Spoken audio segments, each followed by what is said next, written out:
নারায়ণগঞ্জের সোনারগাঁও উপজেলার সরকারি খাল ভরাটের অভিযোগে ভ্রাম্যমাণ আদালত অভিযান চালিয়েছে। অভিযানে নীল দিগন্ত নামে একটি বিনোদন পার্কের মালিককে 50,000 টাকা জরিমানা করা হয়েছে। স্টাফ রিপোর্টার মোহাম্মদ নূর নবী জনের ভিডিও চিত্রে বিস্তারিত। উপজেলার পিরোজপুর ইউনিয়নের দুধঘাটা মৌজায় সরকারি আদেশ উপেক্ষা করে শ্রেণী পরিবর্তন ব্যতীত ফসলি জমি বালু দিয়ে ভরাট করে পার্ক নির্মাণের অভিযোগ ওঠে।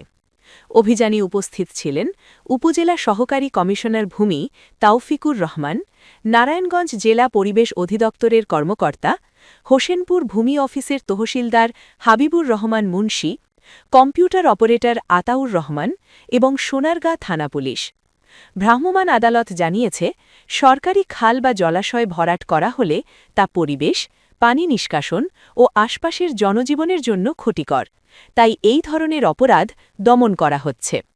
স্থানীয়রা জানিয়েছেন, খাল পুনরায় মুক্ত করার পাশাপাশি ভবিষ্যতে এমন কার্যক্রম বন্ধ রাখতে প্রশাসন কড়া নজর রাখছে। অভিযানের মাধ্যমে সরকারি সম্পত্তি রক্ষা এবং জলাশয়ের সুরক্ষা নিশ্চিত করার পাশাপাশি পরিবেশ রক্ষার গুরুত্ব ফের মনে করিয়ে দেওয়া হয়েছে।